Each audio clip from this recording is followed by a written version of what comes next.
Bom dia a todos. O Senhor é bom. Bom, hoje eu estou aqui para compartilhar um pouquinho do que o Senhor tem falado, acho que não só comigo, mas conosco, com alguns irmãos, e lembrar mais uma vez vocês do nosso propósito e da nossa missão. Nós temos um lema, e qual que é o lema? Qual que é a frase do nosso propósito? A presença de Deus...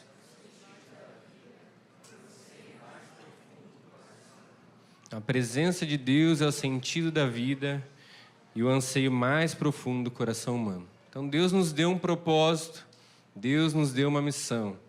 A presença de Deus é o nosso propósito. Como nós cantamos hoje, como iniciou o culto hoje, Deus, Ele fez tudo para que voltássemos à comunhão com Ele, para que a nossa comunhão fosse restaurada com Ele. E Ele nos deu uma missão. Nós, aqui em Montemor, Convergentes, nós temos uma missão que é preparar um lugar para a presença de Deus. Então eu queria compartilhar um pouco do que eu tenho sentido, do que alguns irmãos têm sentido, do que nós temos ouvido nos nossos ministérios ao Senhor. E eu queria dar um pouco de contexto antes de entrar na palavra em si.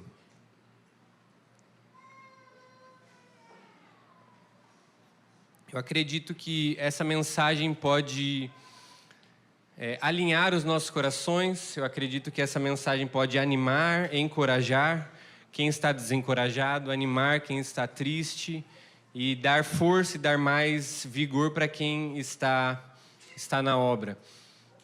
Desde o final do ano passado, tem um grupo que eu reúno a cada 15 dias, já tem uns 3 anos, e nós reunimos para estudar as Escrituras, conversar sobre o Dia do Senhor, profecias, como que as nossas vidas se encaixam nisso, o que a nossa segunda-feira tem a ver com isso. E no final do ano passado, a gente conversando, decidimos que nós iríamos estudar um pouco ou navegar pelos profetas, gastar tempo estudando e pensando o que os profetas falaram ali no Antigo Testamento. E como era no fim do ano, nós não podíamos começar um livro muito longo, porque viria as festas, férias, e a gente ia perder o ritmo, né? Então a gente, conversando, decidiu ler Ageu. É um livro de 2 capítulos, bem curtinho, é uma mensagem conhecida, diferente de Isaías, Obadias. Nós temos familiaridade, ou a maioria tem familiaridade com o livro de Ageu. Basicamente, a mensagem de Ageu é: por que você está construindo a sua casa, sendo que a minha casa está ainda em ruínas? Então, basicamente, essa mensagem, a gente começou a ler Ageu, e parece que foi uma pegadinha, assim, para a minha vida, e eu acredito, conversando com os presbíteros e com os supervisores, acredito que foi uma pegadinha para a nossa comunidade. Acredito que Deus tem algo a comunicar a partir dessa mensagem aqui. Então, ao estudar Ageu, está lá o contexto do livro de Ageu, para vocês entenderem um pouco. O contexto do livro de Ageu é: Israel foi para a Babilônia, eles estão exilados na Babilônia, eles foram levados cativos para a Babilônia. Chegou o momento em que Deus desperta o coração do rei, em que o momento oportuno, Daniel entendeu, e Deus desperta o coração do rei e manda um povo de volta para Jerusalém para reconstruir o templo do Senhor. O que é isso? Reconstruir o lugar da presença de Deus. Então, é nesse contexto que Então, Ageu é escrita nesse contexto que Esdras, Neemias, Zacarias e Esther estão inseridos no retorno do povo para a reconstrução do lugar da presença de Deus em Jerusalém. Deus dá recurso do rei, Deus anima as pessoas, Deus fala com as pessoas: voltem para construir a minha casa. E aí acontece uma série de fatores que eles param de reconstruir a casa de Deus. E aí vem o profeta Ageu e o profeta Zacarias profetizando para aquele povo. Então esse é o contexto maior.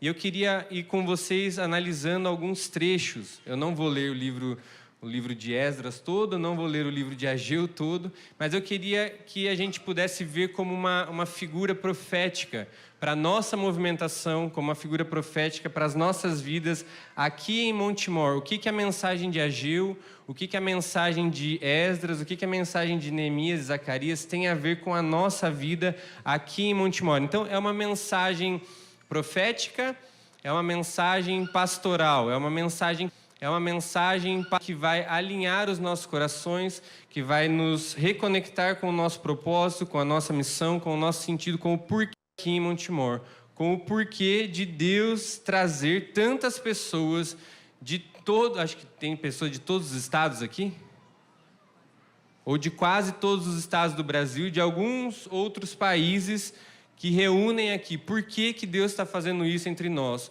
Qual que é o propósito disso?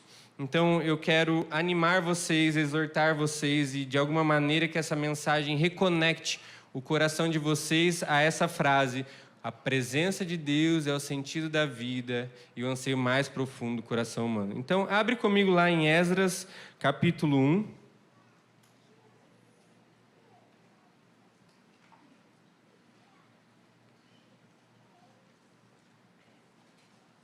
Esdras, capítulo 1, versículos do 1 ao 5.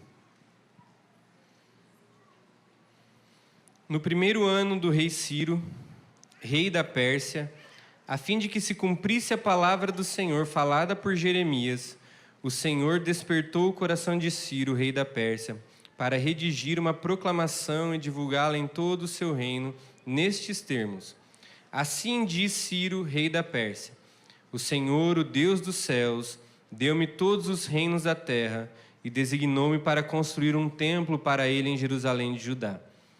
Qualquer do seu povo que esteja entre vocês, que o seu Deus esteja com ele e que vá a Jerusalém de Judá reconstruir o templo do Senhor, o Deus de Israel, o Deus que em Jerusalém tem a sua morada. E que todo sobrevivente, seja qual for o lugar em que esteja vivendo, receba do que ali vivem prata, ouro, bens, animais e ofertas voluntárias para o templo de Deus em Jerusalém.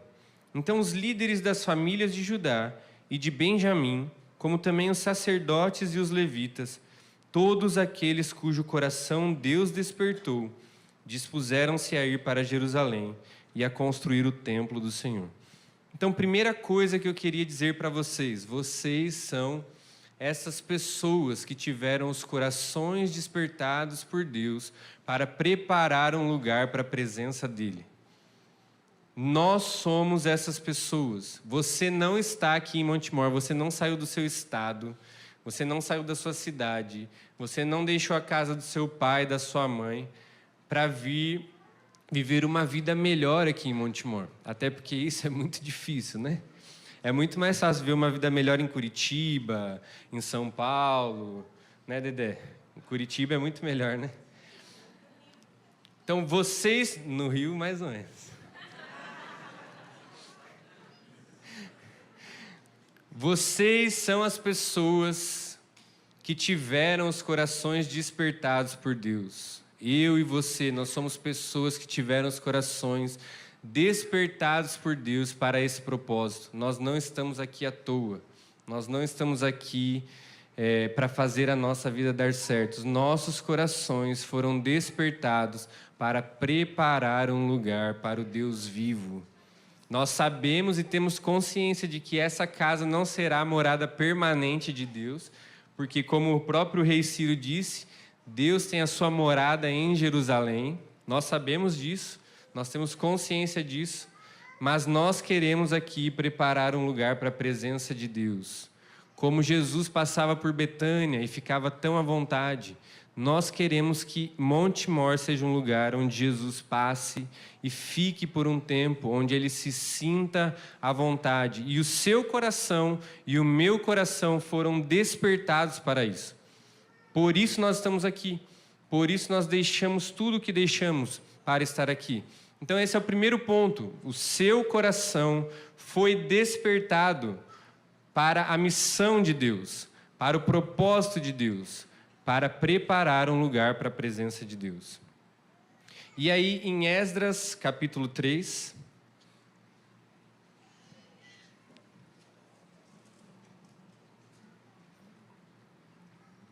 Esdras, capítulo 3, versículo 2.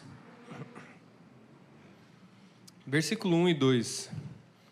Quando chegou o 7º mês, e os israelitas já estavam em suas cidades, o povo se reuniu como um só homem em Jerusalém.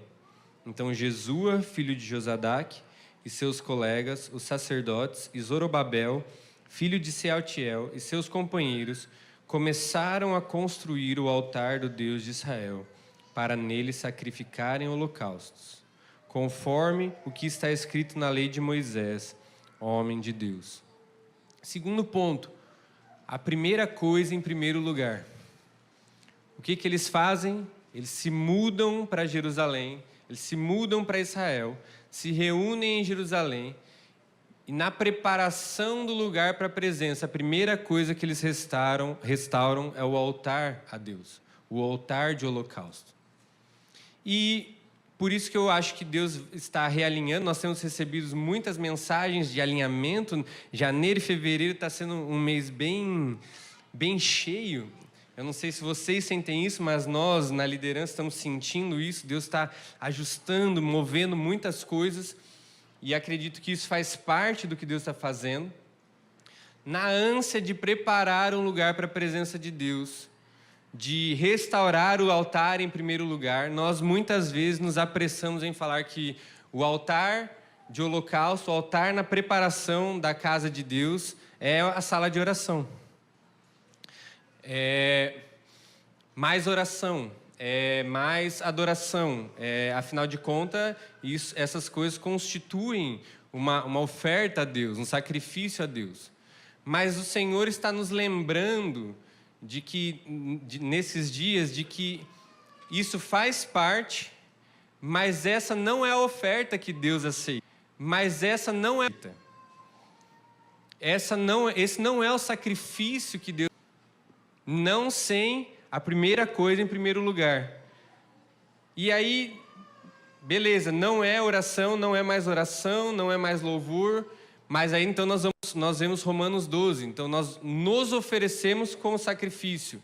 Então nós queimamos toda a nossa vida em sacrifício a Deus.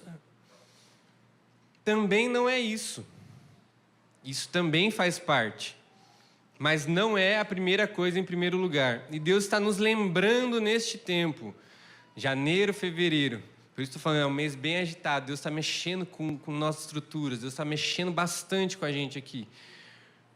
Nós estamos sendo lembrados pelo próprio Deus de que esse sacrifício, que esse altar de holocausto, é um altar onde Cristo é oferecido. É um altar onde Cristo foi oferecido como uma oferta de uma vez por todas. Então nós estamos dando esse passo para trás e reconhecendo, Senhor, nós erramos. Nós tiramos Jesus do centro. Nós tiramos o sacrifício de Jesus do centro, estamos substituindo por outras coisas. Então nós estamos dando esse passo para trás, que é Jesus é o sacrifício perfeito. Jesus é a oferta, é aquele que foi oferecido como uma oferta de uma vez por todas. E é com base neste sacrifício, é com base nesta oferta que entenda na figura, nós nos achegamos diante desse altar, nós oferecemos, nós lembramos dessa oferta. Então, nossas orações, nosso louvor, nossa adoração, as nossas vidas são recebidas, baseados nessa oferta de Cristo Jesus. Então, a primeira coisa em primeiro lugar, primeiro ponto, seus corações foram despertados para isso.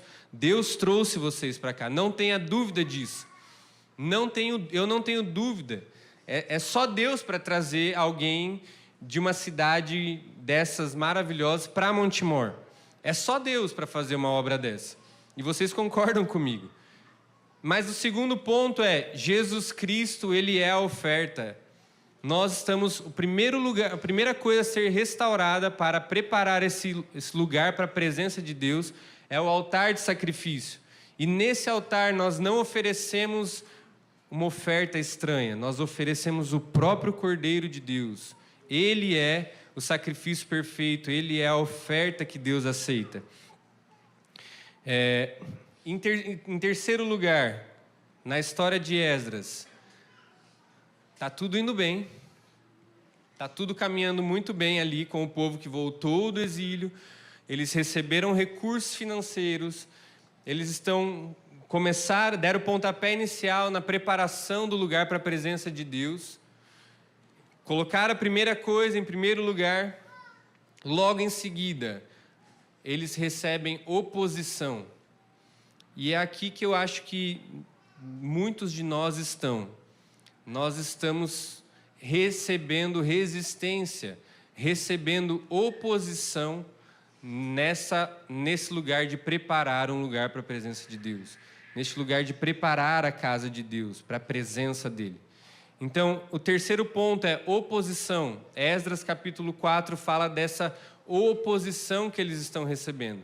E ao meditar um pouco sobre isso, eu identifiquei assim, e pensando sobre nós, sobre a nossa comunidade, sobre a nossa vida, 3 inimigos que se opõem a essa obra, 3 inimigos que vão se levantar contra mim, contra você, contra a preparação desse lugar para a presença de Deus. Então, abre em Esdras 4, versículo 4.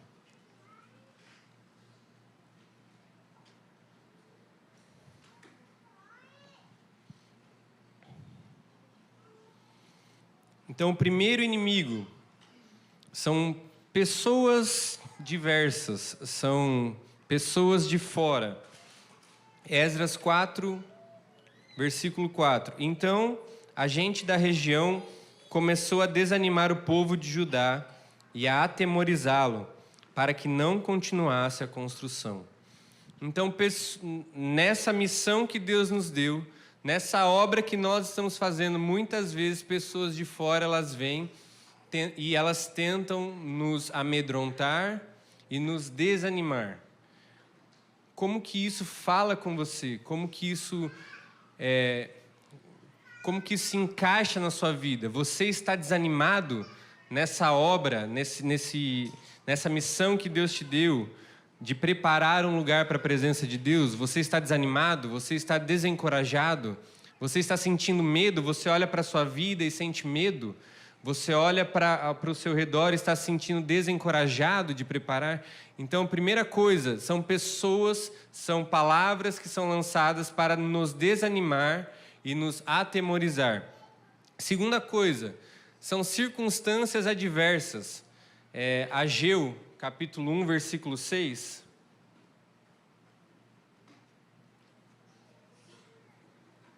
Ageu, capítulo 1, versículo 6. O profeta diz o seguinte: vocês têm plantado muito e colhido pouco. Vocês comem, mas não se fartam. Bebem, mas não se satisfazem. Vestem-se, mas não se aquecem. Aquele que recebe salário, recebe-o para colocá-lo numa bolsa furada. Então, as circunstâncias adversas, elas oferecem uma oposição para a nossa missão. Então, Deus nos dá recursos, Deus desperta o nosso coração, nós chegamos aqui apaixonados, motivados, encorajados, vibrantes, mas o tempo vai passando e as coisas parecem que não vão acontecendo da maneira que a gente imaginava. E a dificuldade financeira aparece e as circunstâncias da vida sufocam, o que Jesus fala na parábola do semeador em Mateus 13, ele fala que muitas vezes a mensagem ela é semeada entre espinheiros e as preocupações da vida e as seduções da riqueza, elas sufocam essa mensagem. Então, muitos estão se sentindo desencorajados, muitos estão se sentindo com medo, mas outros estão sendo sufocados. Outros, as circunstâncias adversas estão sufocando aquilo que Deus fez no seu coração, aquele primeiro amor, aquela chama que Deus colocou no seu coração, que te despertou para estar aqui, trabalhando nessa missão que Deus deu, vivendo com alegria esse propósito que Deus nos deu como propósito de vida. Muitos estão sendo sufocados, muitos estão sendo oprimidos pelas circunstâncias da vida e as seduções da riqueza. Como Ageu diz, a crise financeira vem e a gente põe tudo em dúvida, e a gente começa a colocar tudo em xeque. E assim, de verdade, dificilmente, alguns ok, mas dificilmente a maioria de nós vai ter uma vida muito próspera em Montemor, no sentido financeiro. Não foi para isso que Deus nos chamou, não foi para isso que Deus nos trouxe aqui. Deus não nos trouxe para Montemor para ficar correndo atrás do dinheiro. Ageu fala, vocês estão trabalhando, recebem salário para colocá-lo numa bolsa furada. Por quê? Porque o propósito deles deixou de ser o lugar da presença de Deus. E o terceiro inimigo, e talvez o pior de todos, repita comigo, eu mesmo. E talvez aqui todos nós nos encaixamos aqui. Então nós mesmos somos um inimigo violento, se opondo ao lugar da presença de Deus, a preparação do lugar da presença de Deus. Abre comigo em Ageu 2, versículo 3.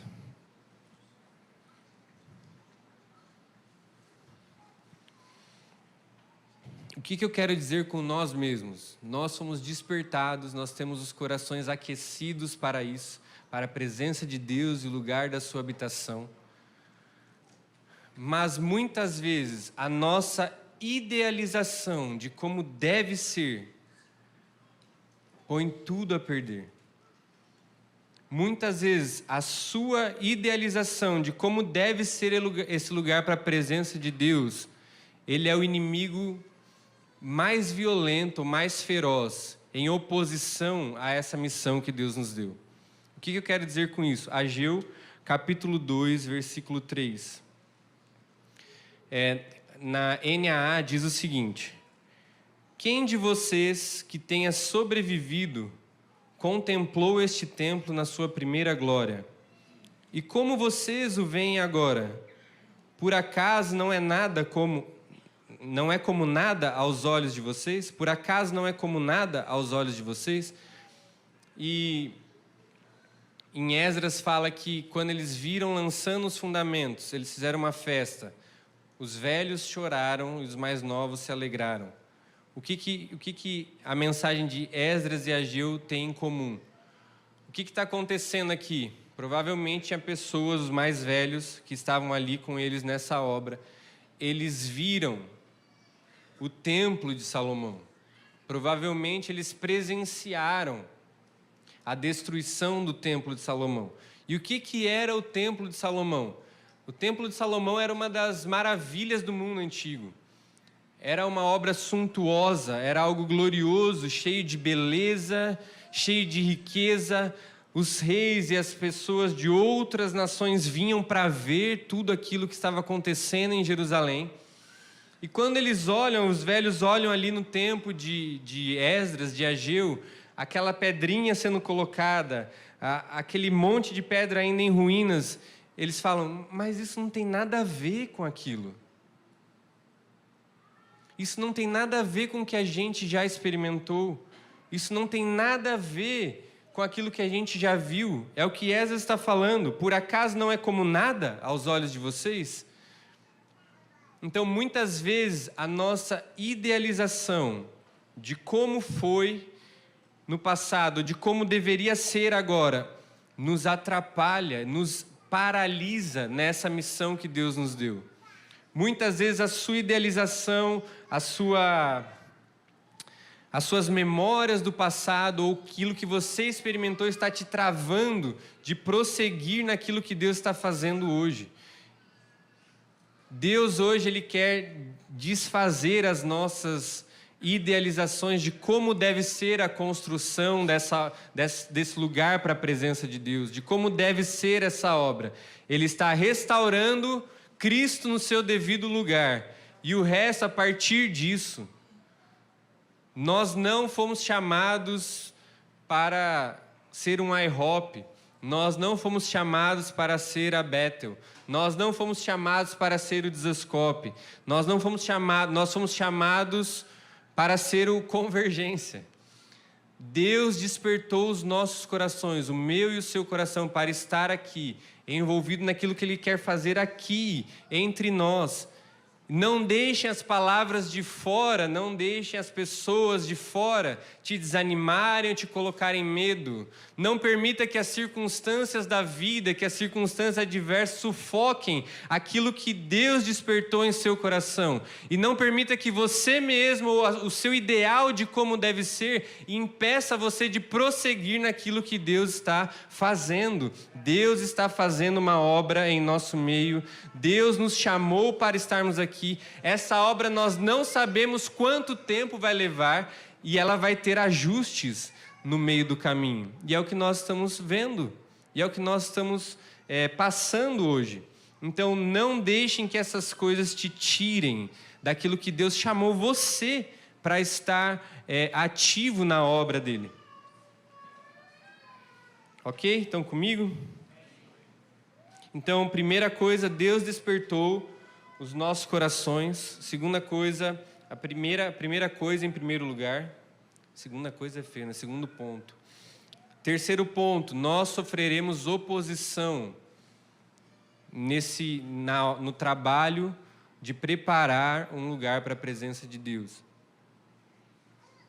Nós estamos sofrendo oposição.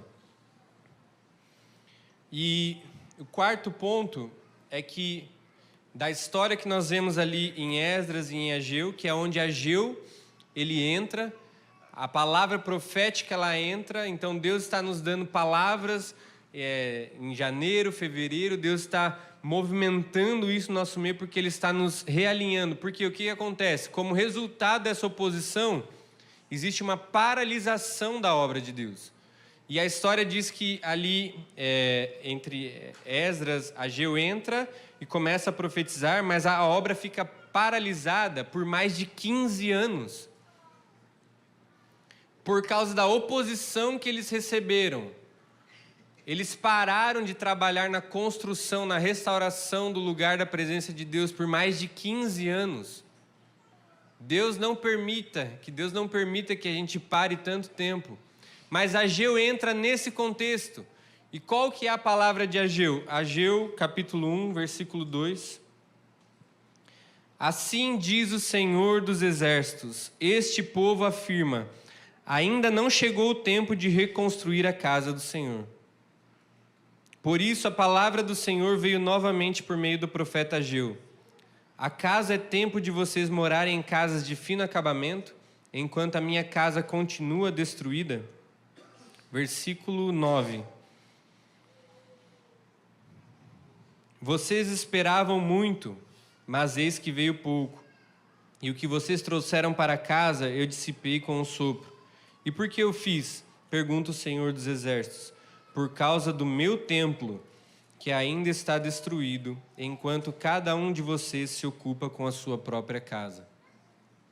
O que acontece quando nós nos sentimos desanimados, atemorizados, quando nós estamos com o nosso coração sendo sufocado ou as nossas idealizações nos frustrando e nos fazendo murmurar nesse processo? Nós paramos de trabalhar na obra de Deus e começamos a construir coisas para nós mesmos. Seja ele uma casa própria, seja ele minha profissão, seja ela, enfim, seja ela meu ministério pessoal. O que o Senhor está nos chamando é: voltem-se para mim, como disse Zacarias. É tempo de continuar nesse lugar, de preparar um lugar para a presença de Deus.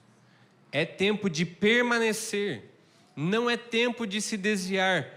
Muitos estão dizendo, não, mas eu preciso fazer a minha vida dar certo. A nossa vida, nós, essas pessoas que tiveram seus corações despertados por Deus para essa missão, a nossa vida só vai dar certo se nós estivermos fazendo aquilo que Deus nos chamou para fazer.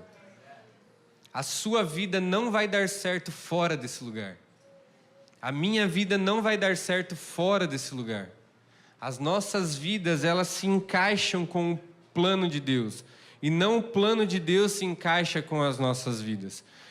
Então Ageu, o profeta, ele vem e ele profetiza e ele exorta o povo: é tempo de vocês se voltarem para o Senhor, é tempo de vocês retomarem as obras ou a obra que vocês pararam. Não é tempo de se preocupar com a sua própria vida ou as suas próprias coisas. Quando eu falei desse sentimento que eu estava tendo com o Ângelo, ele estava nos Estados Unidos ainda, e ele falou: Dudu, Ageu é o livro da Bíblia que me fez ficar em Montemor. Lá quando ele ainda estava no CPP. Ageu, essa mensagem de Ageu, foi o que levou o Ângelo a ficar em Montemor. E ele falou: uma das coisas que tem norteado a minha vida desde então a minha oração tem sido: Deus, cuida da minha casa enquanto eu estou cuidando da sua. E essa é a nossa oração. Ele vai cuidar das nossas coisas. E eu não estou falando de fazer barganha com Ele, não. Ele nos chamou para estarmos aqui. Ele nos deu todos os recursos necessários para estarmos aqui. Vai ter dificuldade, vai ter oposição, mas não é tempo de se preocupar com a sua própria vida. Volte-se para o Senhor, o seu Deus, e Ele se voltará para você. Zacarias capítulo 1. É tempo de permanecer nesse lugar. Do quê? De preparar um lugar para a presença de Deus. É tempo de permanecer com os olhos fixos nele, com os olhos no chamado que Ele nos deu, porque Ele vai cuidar nas nossas coisas. Quando nós começamos a tirar os olhos dele, é que começa a acontecer o que Ageu falou: vocês plantam e não colhem, vocês têm salário e colocam numa bolsa furada. Quando nós saímos do lugar que Deus nos colocou, é que essas coisas começam a acontecer. Mas existe uma promessa de que Deus vai estar conosco enquanto estivermos trabalhando na obra dele. Existe uma promessa, e o último ponto é esse: a promessa da presença. Abre lá em Ageu 1, versículo 13. Presta atenção, tudo isso acontecendo, e Deus, por meio do profeta, Ele fala, versículo 13: então Ageu, o mensageiro do Senhor, trouxe essa mensagem do Senhor para o povo: eu estou com vocês, declara o Senhor. Ele é a garantia das nossas vidas. A presença de Deus não é só o propósito pelo qual nós estamos trabalhando. Ele é o nosso propósito. Ele é a nossa vida. Eu estou com vocês. É a promessa da presença. Então pensa, aquele povo voltou, recebeu oposição, está vendo aquele monte de pedra que não é nada comparado com o templo que eles já viram antes. E Deus está falando assim: é isso mesmo. Por quê? Porque eu não habito em templo feito por mãos de homens. Eu não estou preocupado com a suntuosidade ou a glória do seu ministério. Eu não estou preocupado com quantos seguidores vocês têm. Eu não estou preocupado com coisas aparentes e exteriores. Sim, o templo de Salomão era maravilhoso, mas o que agora vocês estão fazendo é mais maravilhoso. Embora pareça ser insignificante, sem glória, sem glamour, sem suntuosidade. Por quê? Porque vocês estão continuando, vocês estão prosseguindo, vocês estão dando um passo além. Salomão não veio até aqui, vocês estão aqui, e eu garanto que vocês estão fazendo o que é certo, porque eu estou com vocês. O que selava a obra no Antigo Testamento? A presença de Deus descia. Se tivesse de acordo com o padrão, se tivesse conforme o padrão, a presença vinha e enchia o lugar. E aqui o que Deus está falando para esse povo é: voltem, vamos, não é tempo de vocês pararem e começarem a se preocupar com suas próprias coisas. A minha casa ainda não está pronta. Eu estou com vocês. Eu garanto que vocês estão voltando para o lugar certo. Eu garanto que vocês estão fazendo aquilo que eu chamei vocês para fazerem, porque eu estou com vocês.